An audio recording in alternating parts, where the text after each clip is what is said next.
So if you don't understand, like, why pulling like this is wrong, and understanding that I can't get my head, every time I pull, my head rocks, it's like, no, pull through yourself and rock away from yourself. Pull through yourself. So I'm always emanating forward. I'm not rocking back and pulling to me. This episode is brought to you by Mutant. Go to IamMutant.com and use my code BigRon20, or you can use my code Dusty20. Hey everybody, welcome to It's Just Bodybuilding, episode 159. Of course, our producer Scott McNally, Dusty Hanshaw, myself, Big Ron Partlow, and on the show today, Big Mike Van Wyck.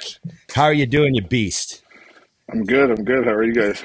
Good. Doing great. We got to remind everybody to like, share, subscribe, comment, and ring the bell. Good job. There Good you job, go. guys. You remember. Got to get on the bell ringing train. And we appreciate all the support, everybody. So let's just get right into Mike Van Wyck. We've had people asking to have you on. You're killing it on TikTok. You're out there at Pure having fun, playing with all the toys, training some of the Canadian boys and helping them out. And I'm just, how are things going for you, man? They're good, man. I'm thinking about literally shaving my beard off now that I'm looking at how good Dusty's beard is, but that's great. It's like, why am I even growing this? It's not going to look like that. Fuck this. You can put your face lower, Dusty, just so it hides it. There you go. Well, there's a very short list of things Dusty's good at, and beard growing is one of them. No, I'm good. I've just been training people and having fun. I'm actually staring down the barrel of a hip replacement surgery in like 12 days. So pretty pumped about that. Hey, you know you did the work and we're a true lifelong athlete when you got to get your hips done. Yeah. That's a real badge of honor that everyone should strive for. Yes. Hip replacement at 42. Yeah. So I got to give everybody a recap. Mike Van Wyck is the 2009 Canadian National Bodybuilding Champion. That's where you got your pro card. And you were a one and doneer. I saw a couple of you guys come over the years. You showed up once, won the show. That was it. What was let's start with the pro bodybuilding. What was the pro bodybuilding like for you? You came on so fast. I know you tore your pec pretty quick too. Like, looking back on all that stuff, I mean, you came out of a football background. What was the bodybuilding thing like for you, and why do you want to help these guys now? Well, I think just going back to like being the one and done thing, it's like I've never had a chance to speak to you personally, but like I had a lot of motivation in my career from you, like Ron, because like I came back up to Canada. And like living in the States, I went to school, played football there. When I came back up here, I get into bodybuilding, and obviously I wanted to like attempt to be as good as I could be. And I was coming up in Ontario, and I was doing well in Ontario and stuff. But I always had like my late coach Darren, who Ron's met. He like, you don't know it because you wouldn't know it, but like you were like a massive motivating factor in like, one, how hard I trained, and two, like what type of condition I was trying to get in. And like size I was trying to put on, right? So it was there was points where like I really did not like you and I didn't even know you. So, but I mean, in the nicest way. Like I was just like, who the fuck's this guy that they're talking about? And I'd see like, because like back in the day, like there was obviously, like Instagram was in its infancy and like there was Facebook, I guess, but like it wasn't like now. You know what I mean? Like, we weren't getting like update pics and all this shit like every 2 fucking minutes. And it's like, I would just see like little blurbs about like in Muscle Mag or something about you and like how you'd won the nationals the year before, or maybe not, didn't win the overall, won super heavies and whatever. And I was just like, man, I'm like, oh, fucking, this guy's a monster. What the fuck am I do? Like, you know what I mean? I just like, I vividly remember being like maybe 3 weeks out from the nationals, and I was posing with Darren, and he's like, Ron's gonna fucking beat you. And I was like, what? He's like, you're not fucking conditioned enough, man. He's gonna fucking out condition you. And I'm like, he's like, we can't play the size game with Ron. And I'm like, okay, so fucking diet me harder. I'm like, I don't know, what do we got to do here? Like tape garbage bags to me and I'll walk around all day. I don't know what the fuck I'm supposed to do. But like, yeah, it was a big like, I remember walking by you backstage, like, because at that theater, I think it was like an underground kind of locker room. I forget, like, you had to like go downstairs. And I remember walking by the room, and I saw you and Chris stand there, Chris Aceto, and I was like, motherfucker. I'm like, well, I hope I do well. I was like, I hope I just look good up there. You know what I mean? I was like, but even when I won, I was like, it's still like, I can remember the feeling. I was like, I really thought I was just like hearing. I was like, what the fuck? Like, I don't know. No, man, like, all right, you were awesome. You had a crazy back. Like you had this crazy, thick, ridiculous back. And I remember I thought that was the difference was your back was, I didn't know if you were like one of those football deadlift guys that came out of football with a crazy back or something. I wasn't sure, but I remember thinking like, oh, we're very comparable. I mean, the funny part is you beat me by 1 point. Yeah. You remember it was 4 That's to 5. What I mean. Like I was not coming in there being like, I'm the man. I was just like, oh boy, this is fucking rough, and it was good. It was good for me too, because I was, looking back, I wasn't ready to be a pro. I mean, and I'm glad I didn't turn pro that year because, it would have changed my whole life. But you came in, stole the show, and Darren Oliver, what a great coach. Like how did Darren help you? Well, I came back from the States to be with my mom because she was kind of having trouble here.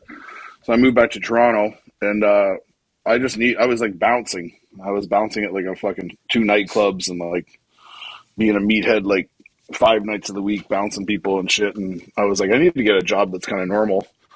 I was like, and then my buddy, he was a pro too. His name is Leor. He lived in Toronto. He's like, oh, I know a guy who's the personal trainer manager at Extreme Fitness. And he's like, he'll hire you because you're big and you work out. I'm like, all right. So I just went there. And the person that I actually did like my assessment with or like my run through fake training session with was Darren. And I was and I was taking someone through and he was kind of like shadowing me. And at the end, he's like, what? He was just like, what are you like? Where did you come from that you just walked in this gym? Like, this is like a chain gym, right? And I'm like Good Life. And I'm like, I don't know, man, I need a job. He's like, what the fuck? And he's like, let me train you. And I'm like, no, I don't want you to train me. Because I saw shit he was doing, and it was just like very like I came like I don't know if you've ever seen Darren Chamber. It's very like very methodical and like very like it's almost like he's like going through some meditation session, and you're just like, I'm like, I'm not doing that. And I'm coming from like football, and then my guy I trained with in the States was like heavy fucking boom boom boom like intense, and then this guy's like slow and smooth and like namaste, and I'm like, buddy, I know I think we're gonna mesh well, but then he showed me some stuff on back, and I was like, wow. I was like, okay, then let's fucking train together. I'm like, you're not training me, you're training with me. I'm not fucking getting trained by someone. So I made him train with me. And he put on like 25 pounds the year we trained together. Nice. He put 25 pounds back on because he was I'm like, get back on, man. I'm like, you need to keep up, blah blah blah. He's like, okay. Like, what have you been doing this whole time here? Just like lurking in this basement of Extreme Fitness. That's cool. Yeah, that's how it came to be. Yeah, it was funny. I put the coaching up, or I put the question box up, and I got 5 questions about your bodyguarding. People want to know bodyguard stories. Are you tired of telling those? I don't really tell them, to be honest. I also don't like mention who I worked for. So no kidding. Okay. Oh, it's like that. No kidding. Because I was going to say, I hadn't heard any of these stories personally either, so that makes sense. No, I mean, there's stories that I can tell with like an ambiguous person that I'm guarding, but I just don't. I have a lot of respect for the person that I guarded, and I have a lot of love for them, so I don't want to like detract from them or do anything that might cause them like, oh, so and so said this, and then is that true? Right. Like, yeah. Not that there's all these like I don't have any of these like stories that would be like, ooh, I mean, it's nothing like that, right? Really, there's maybe a handful of instances where there was something kind of odd, but it's like the professional, in general, the professional courtesy. Yeah. I got to ask though, so like, are we talking like celebrities, or is that what you mean, sports figures, or? Yeah, like one of the most popular people in the world, probably. Okay. Yeah, okay. I know, but I won't throw the name out there. We'll leave it out. Yeah. What are you still doing? Some of that? It wouldn't take much digging to figure out who, but. Well, everyone in the question box seemed to know, but I'll leave it. Well, do you still work with them? Do you still do some of that, or are you too busy now? No, I had to take a step back from that. Like I did that for 6 years, and it was like one of the biggest things that ever happened to me, to be around that person and to be doing that kind of work and just traveling all over the world and meeting great people. I've met a lot of really nice people from that, just kind of being in that environment. But it just, I had to take a break from it because I have an elderly mother, and I have like a lot of responsibilities close to home where being gone all the time is really rough. Like it's like I've said before, it's like you're a visitor in your own life, in the sense that I'm living someone else's life and I'm dipping in and out of my own. I'm not present, because even when I'm present, I could be called to go. I get a call, we're leaving for London for 2 weeks, pack your bags, or like, we're going here, we're going there. So it's like, it's hard, right? And it's COVID really made me understand what was happening with that, because all of us know we spent like a concentrated amount of time like at home, like, and I hadn't done that in like almost 5 years. So I was at home, and I was literally in my home and like in my family environment, and seeing like what's going on. I was just like, I don't know if I can be away like this anymore, just because it's just like, now that I see how much I'm needed here and like what's really going on, it's just like, I can't, like. So I kind of like, I expressed that to them, and they kind of understood that, and I kind of phased back into the training, and I just came to the gym to check out the gym because Dorian had built it, and I was interested to see it. And I saw Antoine. Me and Antoine have had a relationship for a while. We've known each other for a bit, and it was around when he won the California Pro, so I just congratulated him and Dorian, and I was like, if there's anything I can ever do to help, I don't know what it would be, but just ask. I'm like, I have some ideas about what you could do with his back, because I see what he's doing. I see what's off about it, but I'm like, if you don't want to, it's cool, and I don't expect you to be like, oh, but he's just like, no, Antoine's like, I want you to show me, so I showed him some stuff, and then the rest is kind of history. I never asked for like, let's film this, or put me on the brand, or pay. I was just like, I'm just here. Like, I already make money. I already have a job. Like, I do stuff where I'm like, you know what I mean?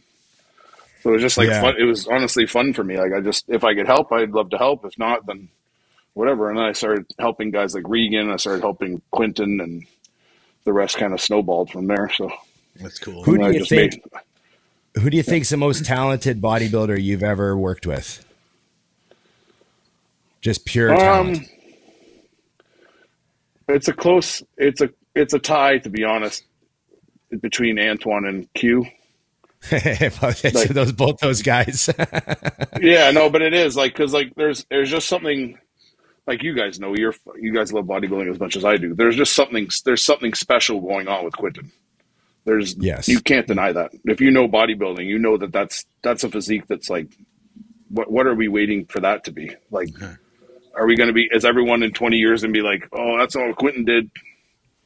Quentin did this. Remember when Quentin did this? When he really wanted fucking this Olympia and that Olympia? That's what we're looking at, right?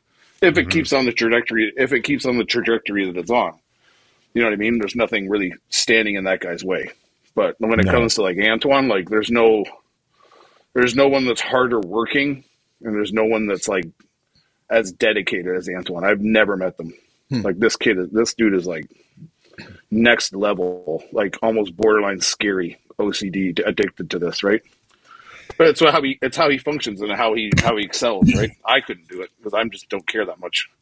Like I'm just more like go with the flow. You know what I mean? Like everything Antoine does. He's like, I'm eating at 11:30, and a fucking tornado or a fucking machine gun will not stop me from eating at 11:30. And like, it's like, all right, man, cool. It's like literally we'll miss workouts because he's mistimed his meals. Like, I can't. I'm like, okay, man, you could just eat it after, or like eat it now. Like, I don't know, man. Whatever works for you, and it's working. So fuck. Who's anybody to criticize it, right? I have to ask. What did you see? Because you said you could spot something in his back training that was off, and I know back for me is something that has been an ongoing thing of trying to really figure it out. I feel like back is such a complicated muscle group to grow. For a long time, it didn't make sense. And I see a lot of guys that listen to our program, they're struggling with various body parts. So I'm almost looking for advice for everybody out there. What did you see in Antoine that needed to be changed? It wasn't necessarily like, oh, I specifically saw this in Antoine. I just see it in everybody. Okay. So like the movement on back has become way too rigid in the last like decade, or I don't even know what the timeline is, to be honest. Whereas everyone's locking down now, and everyone's trying to like over contract their back, thinking that the over contraction of the back is going to elicit growth. But it's the movement of your back that elicits growth and development. Interesting. So yes, we need to contract our back. There's no doubt about that. But do I need to pull a row back and squeeze here, and then let this squeeze out so slow, and then squeeze back into it? It's the same analogy as if I'm pumping my bicep. I'm not going to go like, I'm not going to squeeze here and go, keep flexing my bicep. I'm going to let my bicep extend and allow the free motion of my muscle to contract up again, right? So I just don't think people understand the motion of their back, because they're thinking about it.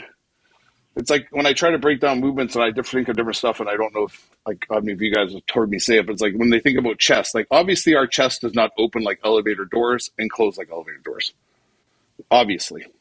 But in your mind, when you're pressing, if you start to think like I'm spreading open and I'm contracting in, if you start understanding that concept of a press, then things start to make more sense. Because it's like, I don't know where my pec inserts into my shoulder. Sure. Or like, I don't know where this alignment is. I don't know how the fibers of the muscle are turning and twisting. I don't know that. But I know the feeling that it elicits, right? So it's the same with back. Like, Dusty's got a great back too. I'm sure like when he picks up weight and bends over, he knows exactly how to lock onto his mid-back probably and let his lats hang without even thinking about it. Whereas most guys don't get that. It's like, so if I seem a little hunched, or I seem a little hunched over, or my chest is caved in, I'm still pressured here in my back. So I'm allowing rotation up and around my back and up.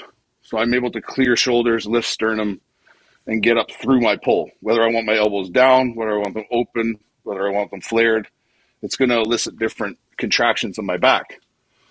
So it's just, I don't think people understand that. And now people have gotten into this whole mindset. I did a rant on this the other day. Like, they get these certain machines. Like, we have a Nautilus machine here, the plate loaded, the unilateral pull one, right? Yeah. It's shit. I don't think it's good. Like, I think for teaching, for someone who knows how to feel their back, it's very good. Okay. For someone who doesn't understand back, they're just going to lean back on that thing and snap this thing in and put 4 plates on it and fucking, it doesn't even make you understand that your drive from your back pulse comes from your feet.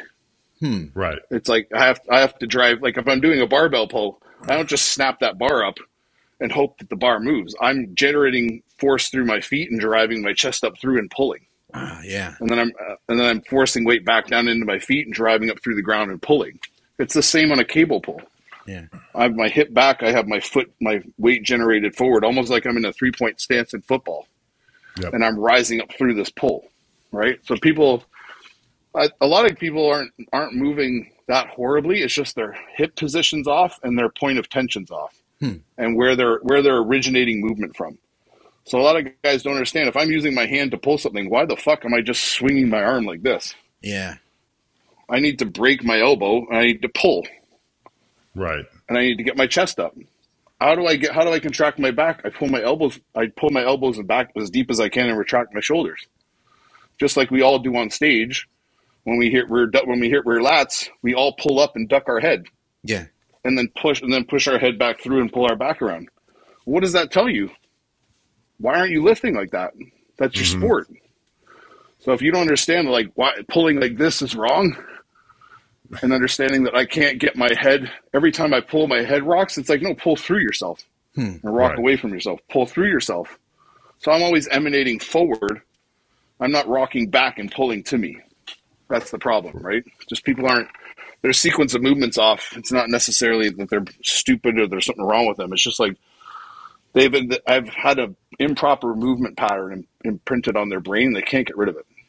It's a complicated movement too, you know. I've seen Dusty videos of Dusty pulling insane amount of weights when you start bent over at the barbell and you pull up. People are like, "That's crazy." I'm like, "No, it's not. It's fucking look at his back." The fuck do you mean it's crazy? The back is crazy. Like, what do you mean that's stupid? You're stupid. Like that, he's right on. Like I said before, like when Dusty picks up stuff, guys with really great backs, they feel things, so they understand that connection. Where it's like, whether without unconsciously, subconsciously setting down my shoulder, like locking down on my trap, setting into my lat, and understanding that my hand's letting me go and I'm pulling my hand back. So everything else is set down, so I'm able to move freely through my extension of my arm. Right.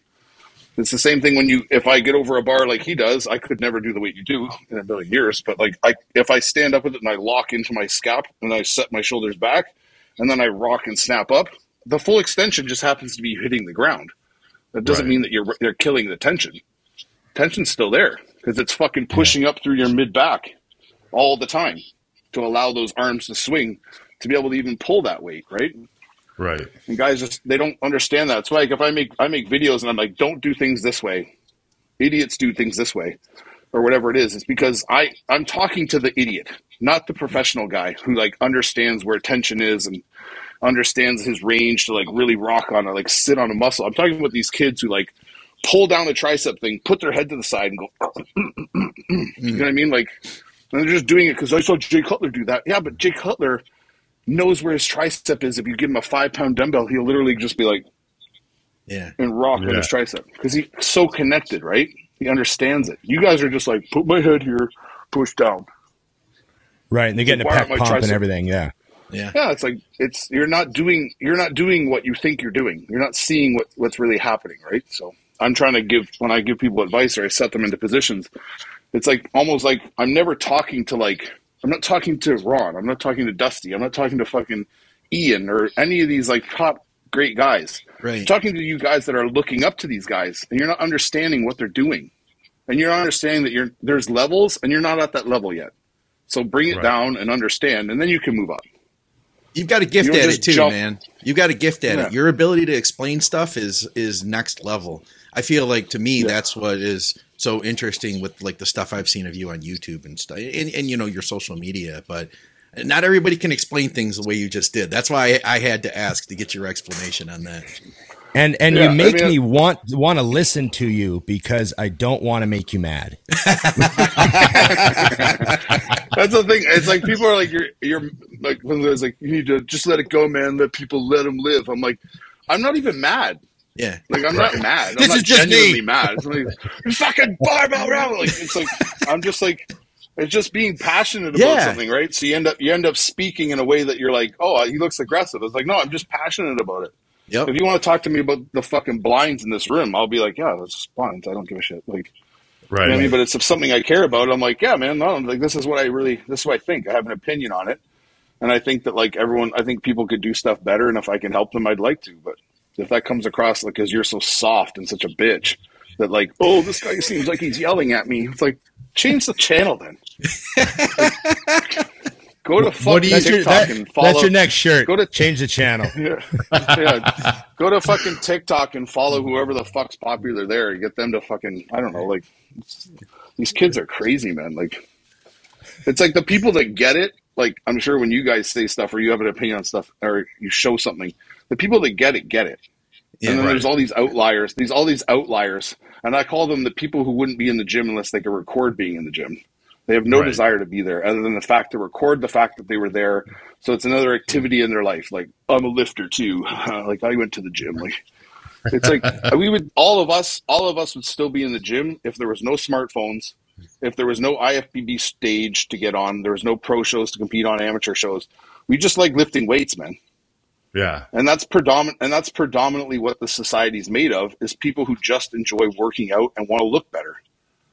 The smallest fraction of society is guys like us who have gotten on stage and are pros and like, this is our passion. But every guy out there, even if he wants to fucking deny it, still wants to look better than they do look currently. Absolutely. They want to have like, even if they don't want to be a monster, like, man, I wish I had like better biceps. Yeah. Even like, I don't want like big legs, but I want some big arms. It's like, but they won't admit to it, right? Just like, we're just like, yeah, we admit to it and we want everything big. I want it all big. Like, do you remember the moment, like you've got a very unmistakable and unique personality and look, like, you know, no one confuses Mike Van Wyck for anybody else. Are you surprised with the amount of traction you've gotten on social media in a relatively short period of time? And, you know, did it take some time for you to get comfortable just relaxing on camera? Did that come natural to you? Yeah, I never had a problem. Like, I think the only time I've had a problem being on camera or like talking to people is when I had to be like fake, or I had to promote something I didn't believe in. Like, I'm sure you guys have had to. Like, this intra workout is full of BCAAs. It's like I don't even know, man. I just take it because it tastes good, and they give it to me for free. Right.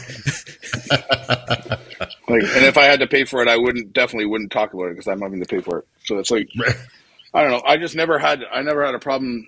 I think I have an easier time being on camera and talking about the stuff because it's like it's genuinely me in the sense that, like, if us four were in a room right now, I'd be talking to you the same way. It just happens to be my phone in front of me, right? So I have the same interaction as soon as I walk off camera or when I'm on camera. Like, I'm the same person all the time. So I just think people have a hard time being on camera because they know they're not being themselves, right?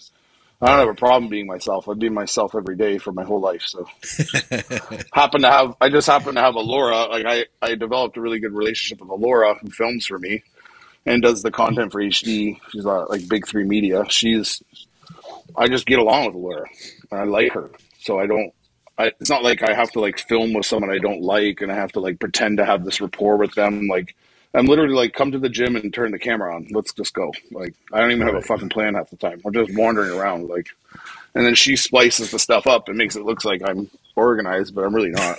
I don't know what I'm doing. Scott does that for us every episode. Do you know what the clips are going to be, or does she say, "Hey, I've got some really cool reels for you and TikToks," and just shows them to you, and you're like, "Oh fuck, that's funny." It's her. That's cool. It's her. We film a bunch of stuff. Maybe film like 1 day a week, 2 days a week, maybe one, and then we'll film for like however long, an hour, half hour. Just follow me around or whatever, and then she'll just splice it. Sounds real familiar, guys, doesn't it? Yeah, she'll send like clips of. I'll remember like some stuff I said. Most of the time, like I said this to a lot of people, when I'm on camera and I'm talking, it's like I'm Will Ferrell in Old School. When he just like when he's at the debate, he just like what happens? Yeah, I'm literally like that because she'll send me stuff and I'm like, and then I'll like send it to my girlfriend and my girlfriend will just start dying laughing. I'm like, what are you laughing at? And she's like, you don't remember saying this? I'm like, no, I'm like, not at all.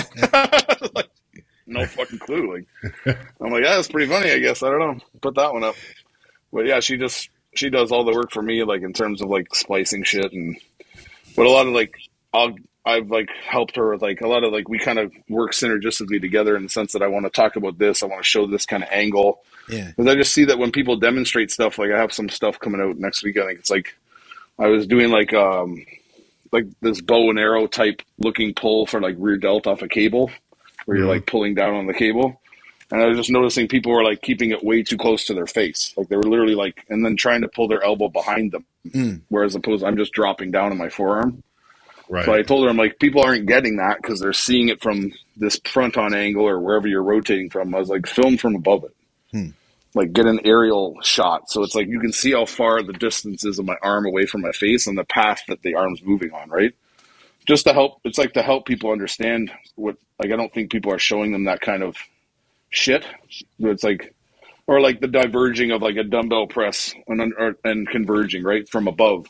People see you doing this, but they don't understand that, like, when I'm doing a dumbbell press, I'm not trying to put my hands together.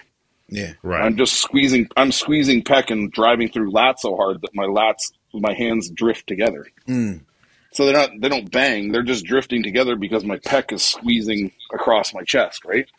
Right. I just noticed a lot of people are doing that because I'm like, start your dumbbells at the bottom. And then you see these guys they post these videos and they're laying on the bottom. They look like a turtle on its back, like, they're just like holding the dumbbells. They're like, and then they're like rocking their head up and down. I'm like, no, man, this is not it. Not even close. It's just sometimes it's a lot of times just reiterating to like help the people that are watching, being like, okay, like you're getting half of it, but you're not getting all of it, right? So let's make it as easy as possible. I know, we have a lot of fans, and Dusty and I come from like the old Dorian days, you know. Well, I definitely do come from the old Dorian days. Dusty's a DC guy, you know, from when he started. And I've heard that you don't like logbooks. No, I think I understand. I think I understand. I don't like, I don't like logbooks for me. Mm-hmm. And I don't have any problem with someone tracking their progress, because some people's brains work that way, and they need to like it. And I understand that. I'm that way with other things in my life, but when it comes to bodybuilding, I'm not. So it's like, I understand if you don't track progress, how are you supposed to know if you're getting better? But I also understand, I also have a problem with thinking that progress is equating to weight being raised. Right. Directly. Right. So like if that's your only measure, is like, oh, I looked in the book, I'm doing more than I did 2 months ago. Well, you look the fucking same, dude. Right. And like, so that's where I have an issue, where these guys are just like almost like zombie mode, like, as long as the weight's going up in the book, I'm getting better. It's like, well, you're not, man. Some of you are, some of you aren't. But it's like, it's going to come to a point where that's also like, if we're following that path, and there's all these paths to take, right? That path is literally the shortest path, the most direct path to falling off the cliff.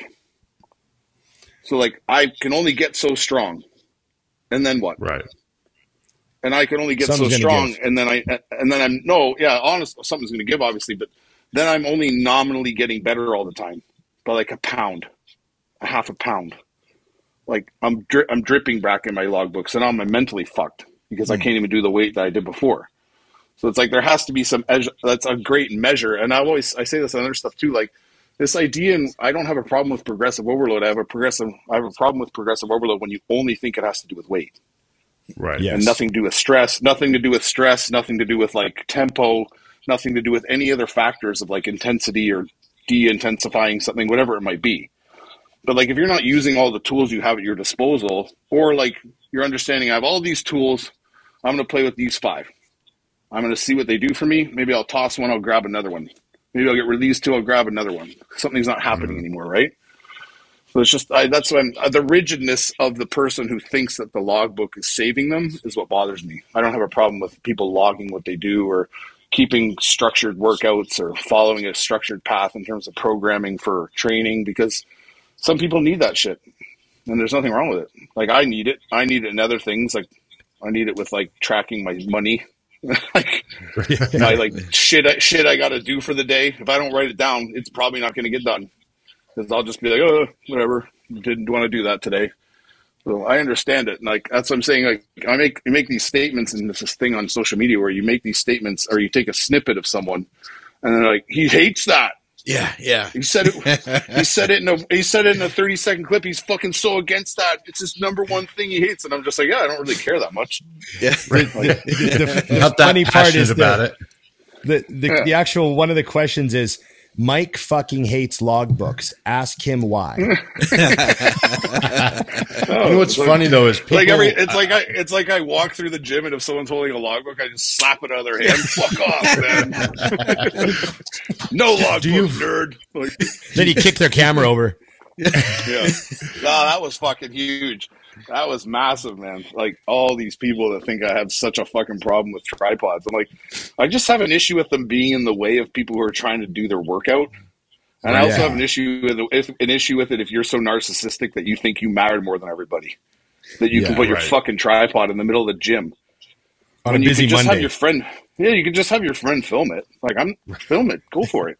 Put it in the corner and film it. I don't give a shit. Like, it's just these guys. I'm sure you, like anyone, like I said, anyone who knows what I'm talking about. You've seen these fucking kids in the gym. You're just like, man, I want to fucking smack this kid. Like, if I wasn't such a fucking, like, if I didn't care about getting arrested and going to jail, I would just launch this kid across the room. It's still like, you don't know almost be worth it.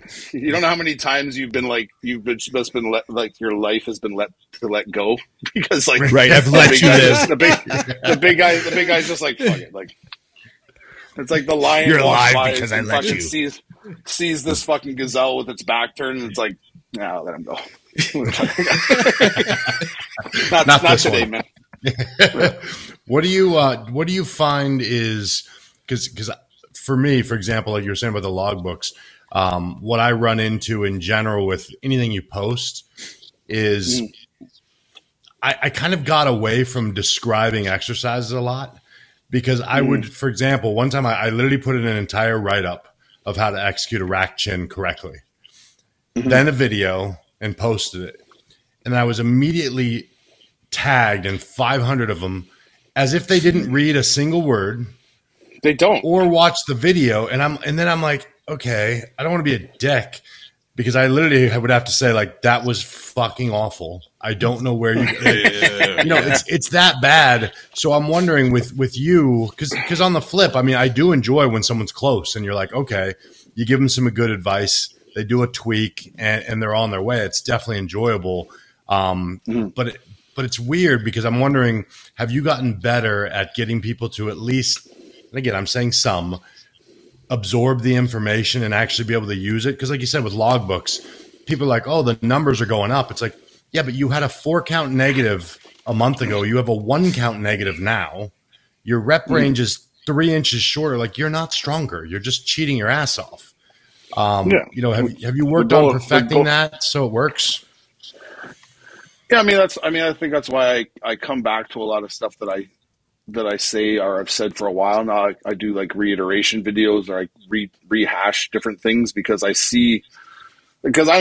in the gym all day, and I'm fortunate enough to, like, a lot of people in this gym like are starting to like follow what I do, and I see the movements that they're doing because, like, I know that you didn't see that anywhere else. Like, because your ass was doing some funky shit before, and now you're doing this. Like, you're doing this, and you're curling in a certain way, or your head's moving on bench a bit, or you're like learning how to transfer weight. So it's like when I see the mistakes that are happening in the gym in front of my eyes, I'm like, okay, now I see where the disconnect is. So let's go back and reiterate this certain point. Like, you guys and girls are understanding this, but it's this that, like, I need this next part is where we like show them where the transfer happens, or where the weight's sitting, or where my chin's going, or whatever it might be. That's just fucking them up. Because it's information overload in the sense that, like, when you put up a video, I'm only going to retain what I want to retain, to be very honest with you. I'm gonna take like my key points in my brain and be like, okay, I got it. Like, for sure. No, you don't. Right. Like, you don't have it, man. Like, and it's fine. You shouldn't be able to pick stuff up that easily, right? Like, if you are, cool, but it's like, yeah, that's kind of why I just keep reiterating different things or coming up with ways to make things easier. Because it's like the formula that I learned in football that's carried throughout my life, and I'm sure you guys have heard it, is like the KISS formula, like, keep it simple, stupid. So, like, let's just dumb it down till it's like so easily digestible that it's just like, blah. You know what I mean? Like, this is it. You move this, move that, boom. Yeah. Like, because it started off as 10 things. And now we've like dumbed it down to 3 things. And now we just cruise at that, right? So, and that repetition, I think it helps, because we do that, I think, in the podcast. We answer, a lot of the same questions. And I think over time, people get it. And you're right, man, because it's a lot to take in. If you're going to like retool my whole bench press, I might be able to remember, like, I'm going to slow that negative down now or something, But yeah, then I see that next video, I see it again, and eventually, I think that's the thing, is it does take time. So that makes sense. Yeah. I think it doesn't, like, and it goes back to like other sports, right? Like, you guys have played other sports, and like, you understand, like, in football practice, let's say, the guys in the pros are still doing the same footwork drills the guys in Pee Wee are doing when they're kids. There's a reason for that. Like, there's a reason why they're doing the rope drill. They're hopping over bags, change direction, like, whatever it might be. Because that shit is just, it becomes ingrained. It's just second nature. I don't think about that. So on the field, when I have to change direction, I change direction. On the field, if someone dives at my legs, I step over them and I run. There's no like, oh, and then I run. Like, it's like, no, it's these patterns become ingrained, whether it's a boxer in boxing, like their jab, they're learning the first day they walk in the gym is footwork, like step with your jab, step with your jab, step with your jab. And you'll do that every day. You won't stop doing that. Like, I don't care whether you're Tyson Fury or a kid starting out, you're always going to practice like your footwork and your movement and your jab, jab, jab. Everything comes off your jab. So it's bodybuilding is the same. That's why these kids just get under the weight and push it. It's like, that's the fucking most ignorant shit I've ever heard. Right. Like, you're dumbing down something that's like, lifting heavy weights is not a fucking joke, man. Like, you really fuck yourself up. And I have. Like, I've torn my pec. I've fucking fucked myself up. Like, I've done it. So if you don't respect that process and understand, like, you need to set up the same every time, you need to understand how to engage here, you lock here, so we minimize the chance of stuff happening. This is all, like, very intricate stuff, but to everyone else looking, it's like, you push the barbell up and down. Yeah, cool, I'm going to try it. Like, let's go fucking get a bench. Right. No, man. But that's what they've literally done with this, like, this new fitness culture is, like, these stupid dumbed down TikTok videos, like, you want to work your traps? And they're like, grab a cable and they're like, pull here, let go.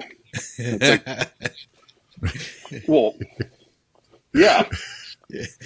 I pulled the fucking rope to my face, but what was I trying to do with that? Like, I can pull a dumbbell up too and do a dumbbell curl, but I can do that without even using my bicep, basically. I just bend my arm and pull my hand up. So, like, I didn't funny you said some that. type of response. I was watching a guy at the gym today, just happened between sets, and I like to do preacher curls with a dumbbell on an incline bench, just like standing next to it, and use that as the preacher. And I happen to look over and I see two guys doing it, and I realize they only caught a piece of it because the shoulder is doing this with every rep, and I'm like, you might as well move the bench. Like, and I'm tempted to walk over to be like help them, but I was like, this is going to start a whole me training you thing. So I'm going to have to you're not going to get hurt, so I'm going to have to let this one go. You're going to have to unravel their whole life for them. I want to do that. Like, really? What about this? Oh, fuck. Should not have done this. I have 36 seconds before my next set. But it is interesting because you do see that. Like, I mean, you just get a quick glance, and in their mind, like you said, they're doing it right. Their elbows on the bench, and they're moving a dumbbell up and down. So it's the same thing. You're like, there's a reason you're not feeling that very well. That these movements just magically elicit the growth of the body part that they're supposed to be for. Mm-hmm. And we've all seen it. Like, the guys who like do bent over rows, like not your style, but literally like wiggle out from the rack and like their whole body's quaking. And then like, as they lean over, you hear the plates going ding, ding, ding, ding, ding, ding, ding, ding, ding. And like, because they're trying to stabilize the fucking weight. Yeah, and then they're just like, clink, clink. And it's moving. It's not even moving past their mid quad. Like, clink. It's like, and they slam it down. Like, oh yeah. It's like, yeah, your back looks like shit still, dude. I don't know what the fuck that was about. Like, you're just like, you're the strongest picker upper of barbells in the gym. Like at halfway off the ground, like rack pull specialist. You're the best guy. You're the strongest. You're the strongest guy to pick up a barbell and waddle back 4 inches and then waddle forward 4 inches and put it down. I thought that Dorian put out that good information, which was if you can't see measurable change in a month, something's wrong. Yeah.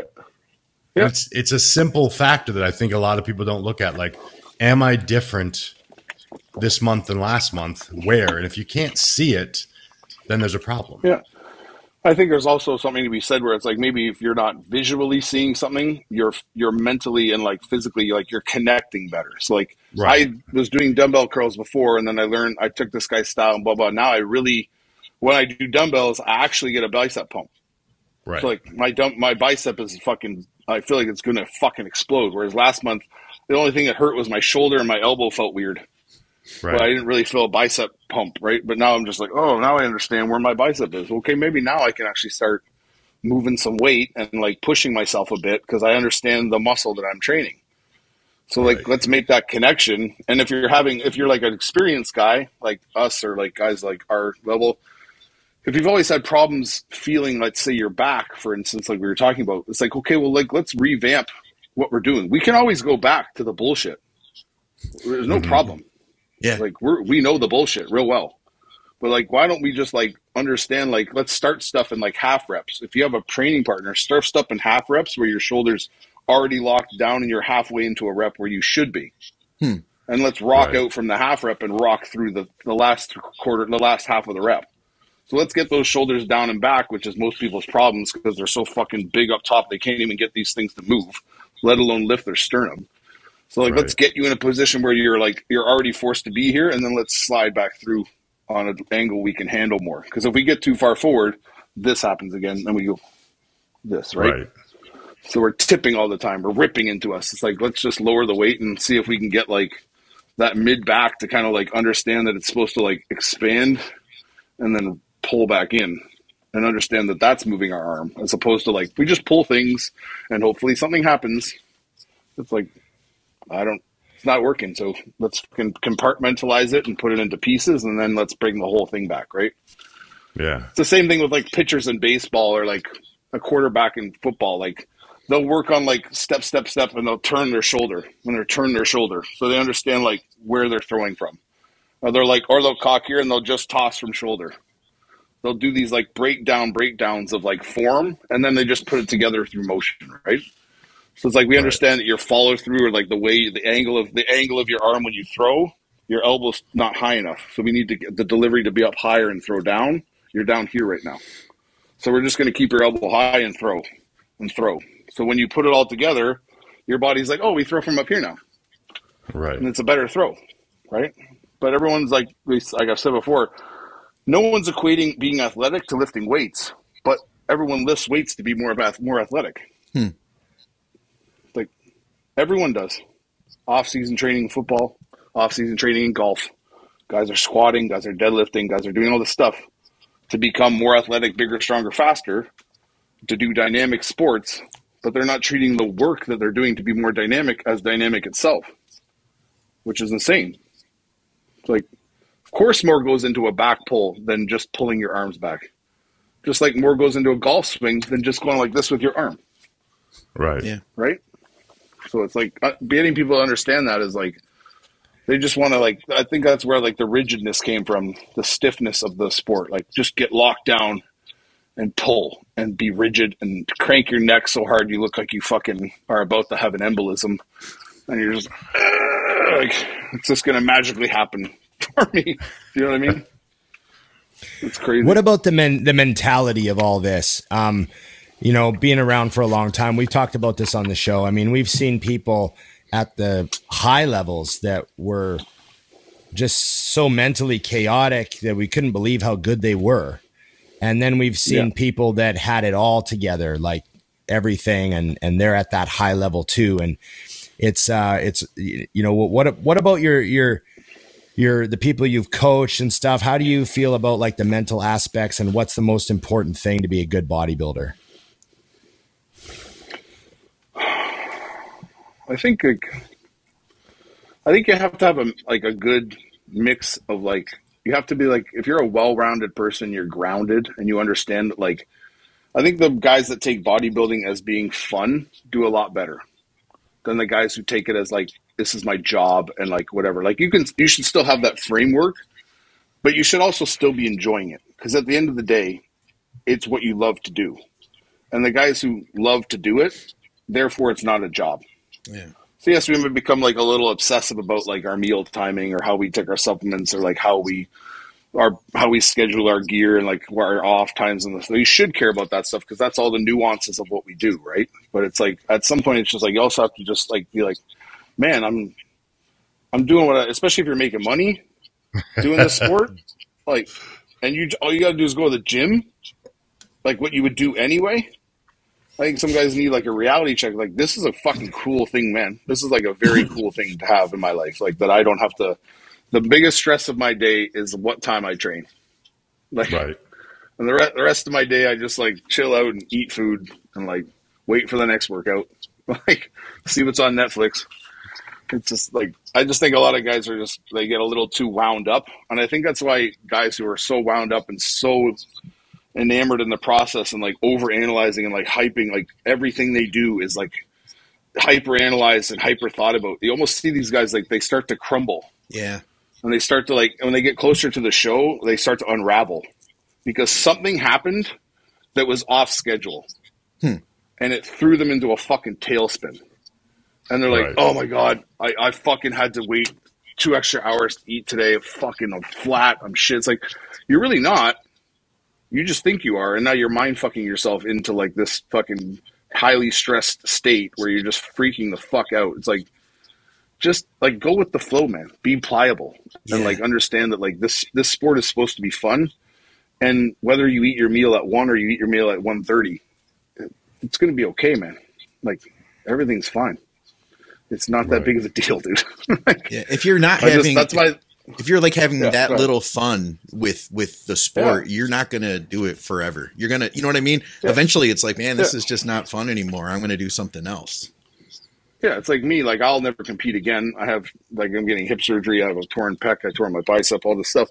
But I still still the highlight of my day is going to the gym. Yeah. Like, I'm not doing what I'm doing. I'm not going to be on a stage ever again, nor am I going to be posting update pics having the world be like, oh, he's ready, 5 weeks, here he comes. Like, it's just like, no, I really like being here, man. And I enjoy working out, and I like fucking playing around with different angles. And half the time when I'm working out now, I'm like working on stuff, thinking of people that I work with that have problems, and I'm like, how could this be easier for them? Like, where am I pulling from? What am I doing, like, down to my toes that's making this smooth for me and making it really rigid or tough for them? Like, am I not teaching them right? Right. So I'll think about stuff for like Antoine, or think about stuff for Quentin, or different guys that I train, like stuff they're having problems with. Like, and that shit gets me excited, more excited than I ever got competing on my own. That's cool, man. Like, I enjoy helping people get better or feel body parts they've never felt is like way more rewarding to me than for benching 5 plates ever was. Yeah. If you could go back and tell, like, the Mike Van Wyck that had just turned pro, you know what I mean? If you go back and talk, chill the fuck out, chill the fuck out. Enjoy it. Just enjoy life, man. Because I turned pro and I'm like, oh, this is going to happen. This is going to happen. I'm going to go do this, and I'm just like, none of that shit happened, man. Like, and I was so distraught when it didn't that I was just like a miserable fuck. Like, just, oh man, I shouldn't have done that. This guy fucked me. It's because this guy told me to eat that, and I didn't. Fuck, and I'm blaming everybody. I'm just like, relax, man.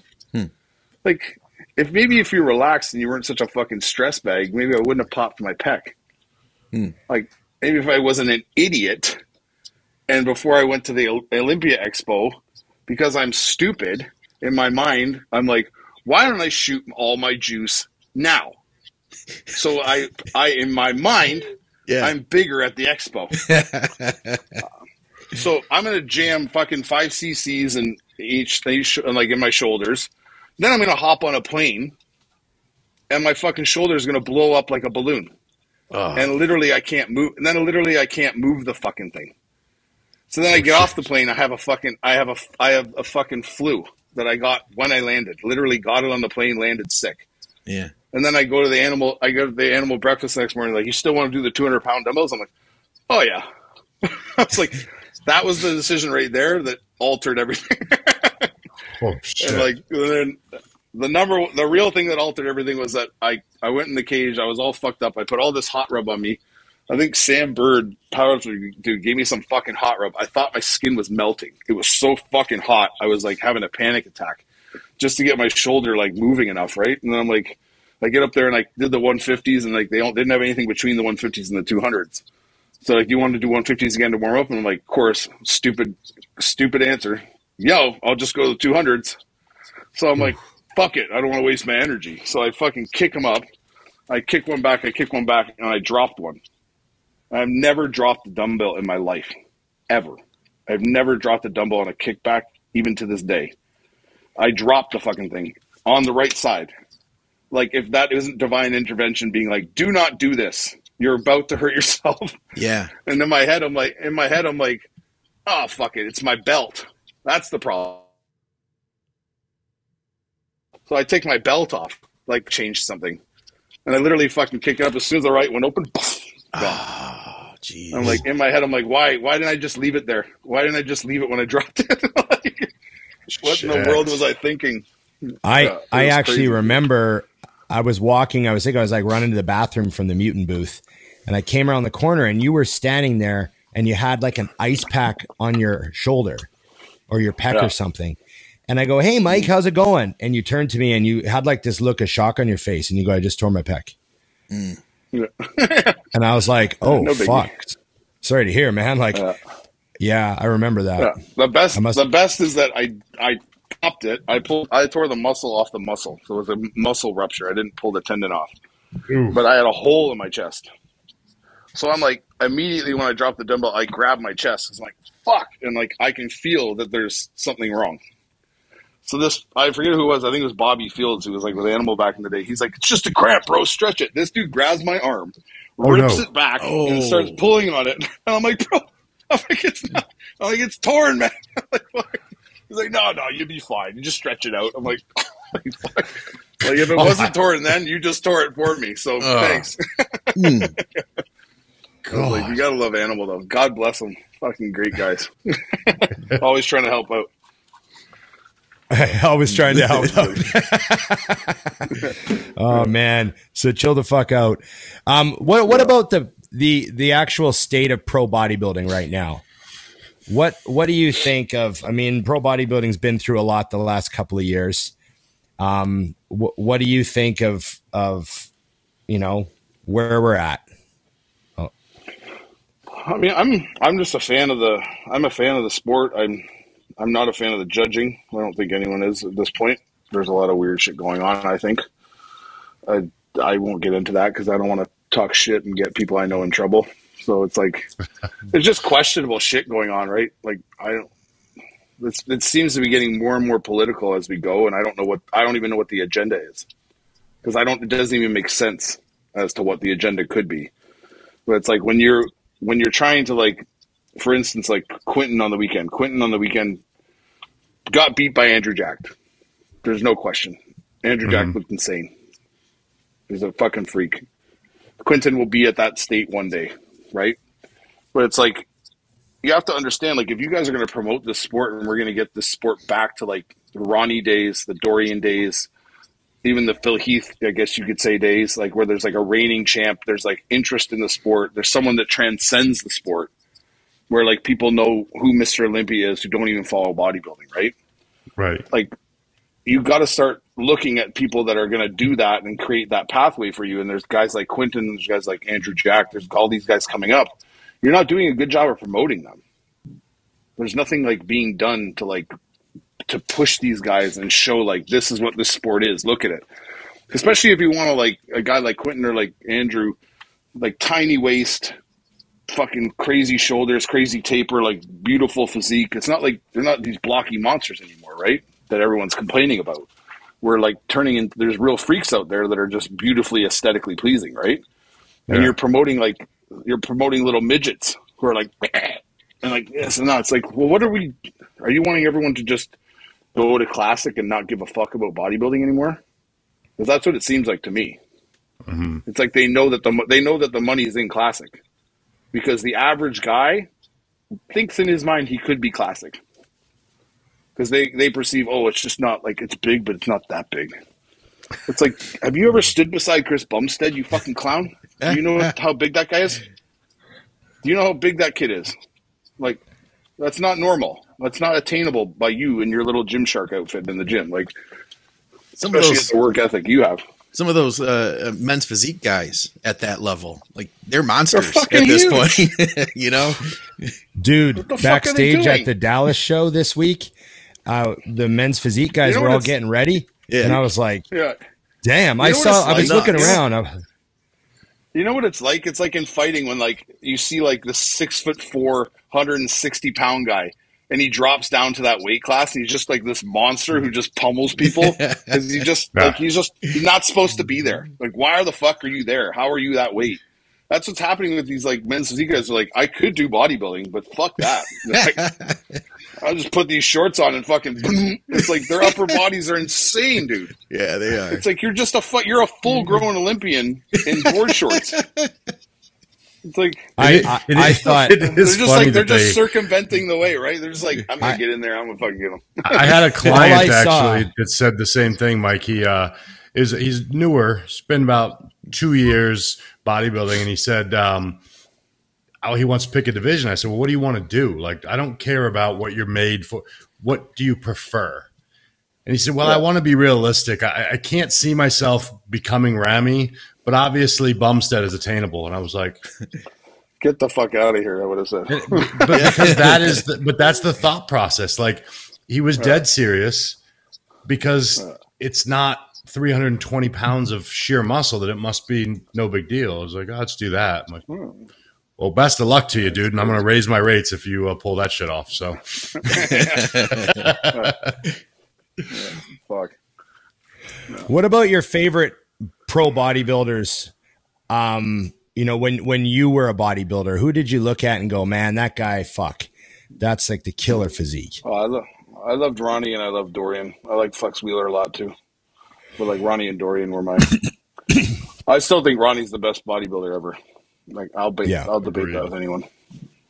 I don't think we'll see it. I don't think even with the talent we have coming up, like I hope I'm wrong, but like it's really going to be hard to find like that again. I don't think we're going to see that again. One of my main thoughts, one of my main thoughts this weekend, looking at, for example, the men's physique, was, you know, there's this big long line of like 25 guys, and I looked at them and I thought, how many Phil Heaths have we lost to this division? Yeah, exactly. And we might never see another one. Potential. Train to your potential. I tell those people all the time, especially women, like, oh, I want to do bikinis. Like, well, you have a bigger body. Or like you have fucking amazing legs or in great development. Go to wellness?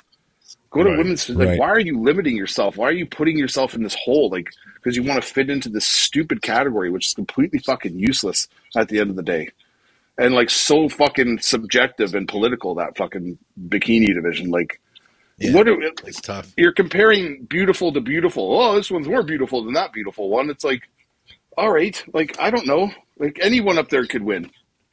Yeah. Like, it's not like when Big Ramy walks on stage, 300 pounds, 20 pounds of muscle, and you're like, oh, okay, yeah, that guy won. Like, my bad. What the fuck? What was I looking at before? Where did this guy come from? It's like when the edge girl walks out, you're like, oh, pretty. Oh, even prettier. Oh, nice butt, nice tits, whatever the fuck it is. Like, it's the same shit. There's no differentiating factor between these people. But at least if you go to wellness as a woman, like, wellness is crazy, man. Those girls are fucking crazy. Those pros.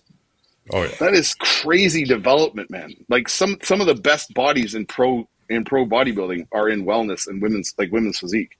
These girls are crazy, man. Like with the level of conditioning, like the level of development, it's stupid. Like, and you're gonna tell some girl who has that potential, yeah, just stay at bikini.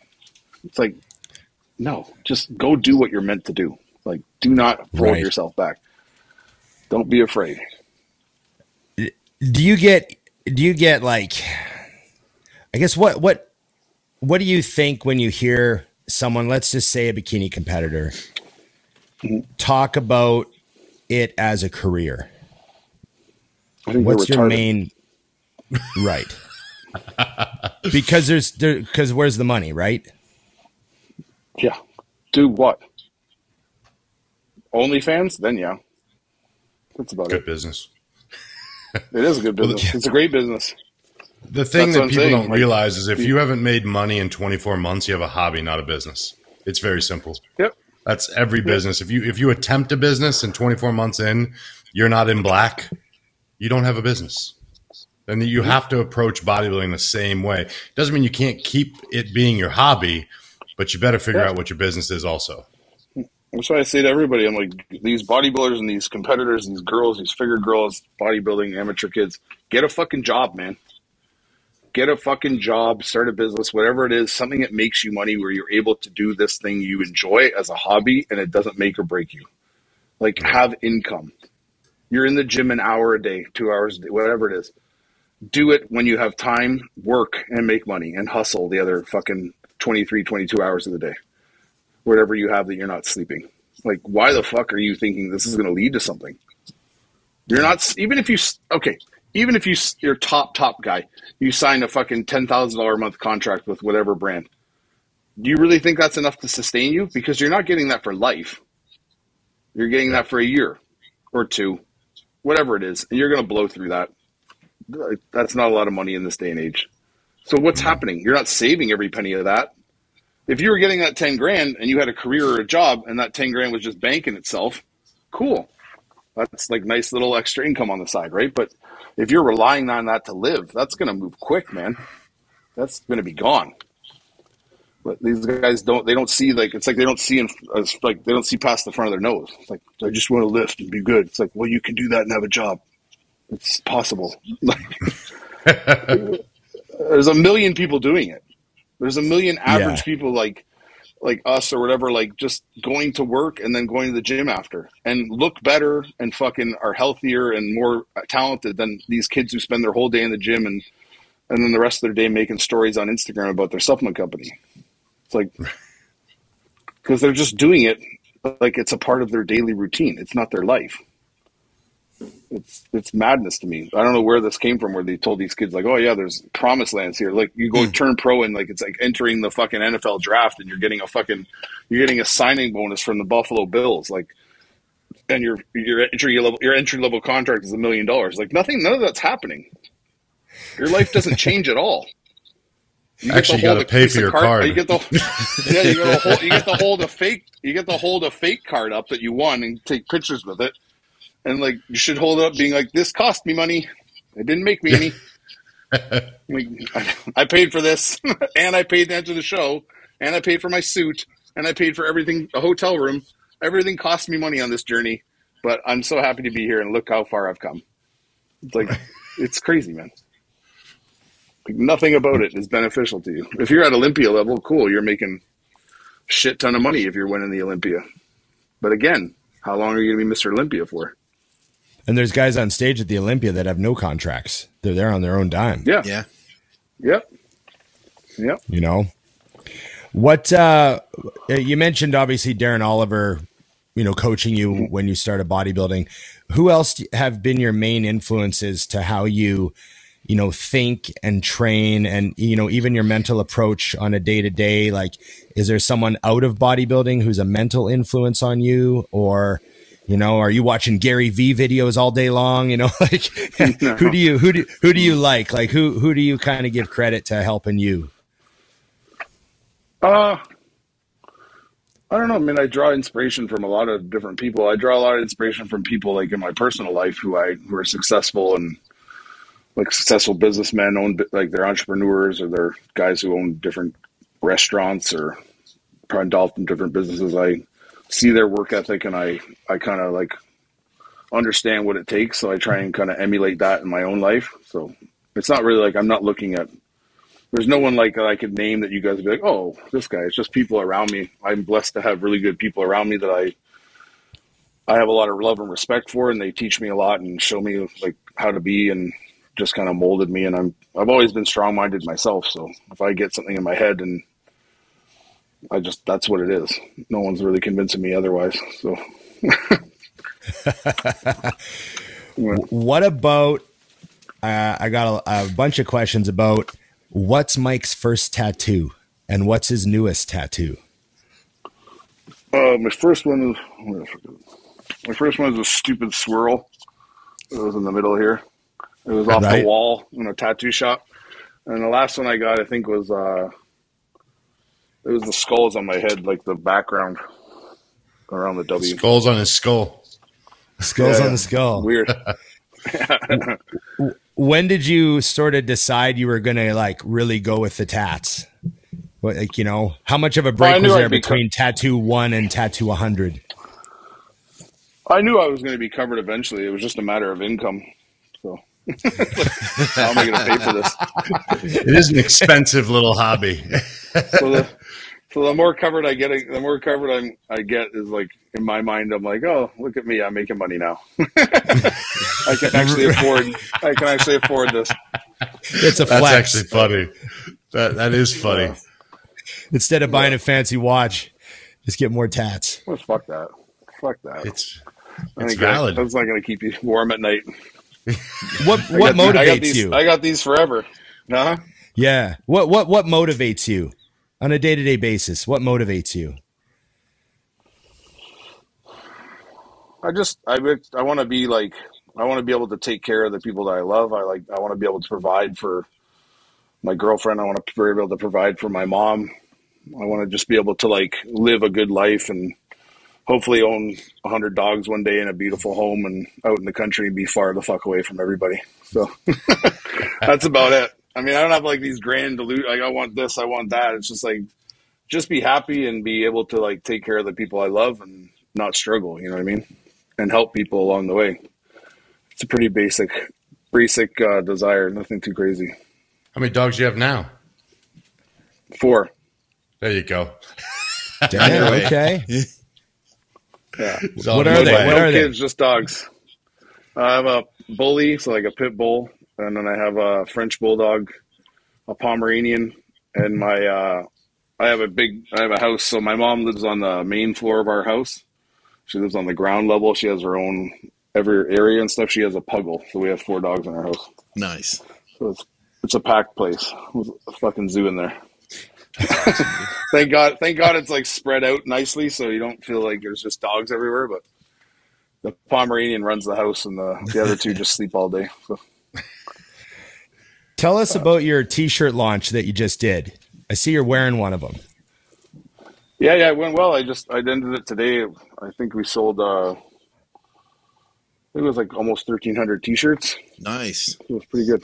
Yeah, it was like the 3rd drop, so it's just fun. I mean, I enjoy designing stuff, and like I don't design all the T-shirts. They're all my ideas, and I get people that are far more talented than me to bring them to life, because I'm useless when it comes to that. But I'll be like, I want this and like this, like, and these people I know who I hire, or people that I know, like Alora, they just kind of make it come to life. And then they think I'm nuts because I say these things that are like, they'll send me things and I'm like, that's not it, man. And I'm like, well, dude, I'm not in your mind. Like, fucking be a little more elaborative of what you need here. I'm like, no, put this here and there, then this and that, and it's kind of like this poster, like this shirt, and like, so it's a fun process. I actually have a lot of fun doing that. I'm like, I have our designs ready to go for like probably 2 more drops if I wanted. What's the bubble over with it? What's this shirt about? Which one are you? What's the back say? Is it It's on the back? The back is like, yeah, it's like, I don't know if you can see it. It's like people in the gym. Oh, that's awesome. Oh. So it's like the fucking scientist guy. So who's in the lineup? There's a scientist and like a bro and like power. Yeah, there's like the fucking scientist guy, the fucking power lifter, the selfie chick, and then there's a fucking, I don't know what the other ones are. I forget what they were. I have to look at it. That's great. I'm gonna need to look at these shirts. Yeah. I'll send you guys some. That's sweet. Yeah. That's the shirt for me because I love that movie. That's fucking awesome. Yeah. I was watching it one day and I was like, this would be a good shirt. I have to actually go, guys. I'm late to train a client. I didn't know I'd be going this long. I'm just we got to let you go. We only asked for an hour and you gave us an hour 15. So we really appreciate your time, buddy. And how can people reach you? Just give them the real quick basics here. Just reach out to me on Instagram. It's the easiest way, probably.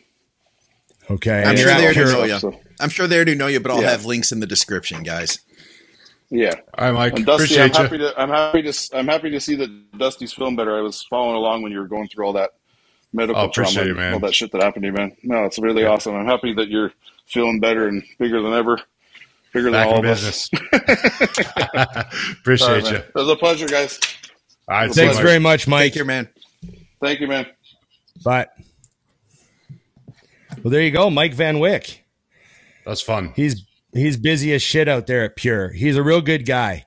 I remember competing against him, and like I said, it was a real tight battle with us. He